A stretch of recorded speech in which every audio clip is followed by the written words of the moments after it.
TNPSC மேக்ஸில் ஒரு some பார்க்க போகிறோம். 1 + 2 + 3 and so on + k³ = 44100 எனில் கேயின் மதிப்பை காண்க அப்படின்னு கேட்டிருக்காங்க.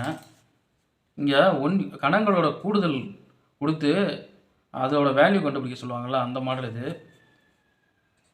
இப்போ ஒரு ஃபார்முலா இருக்குது. n³ = n × n+1/2 இதுதான் அந்த ஃபார்முலா.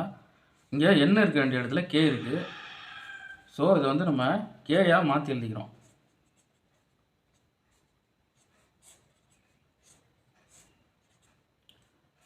இதுதான் வந்து நமக்கு 44100 அப்படின்னு கொடுத்துருக்காங்க. k × k+1/2. இங்கே 44100 இருக்குது பார்த்தீங்களா, இதை வந்து ஸ்கொயர் ஆகிட்டோம்னா நம்ம வந்துட்டு இதை கண்டுபிடிக்கிறது ஈஸியாக இருக்கும். ஸோ 44100க்கு நம்ம ஸ்கொயர் எடுத்தால் 21 ஸ்கொயர் 441, 2 0க்கு 1 0 எடுத்துக்கலாம். ஸோ ஸ்கொயராக மாறிடும். இந்த ஸ்கொயருக்கும் இந்த ஸ்கொயருக்கும் கேன்சல் ஆகிரும். k × k+1/2 210. இங்கே டிவைடேட்டில் இருக்க 2 வந்து அந்த சைடு போகும்போது மல்டிப்ளையாக மாறும்.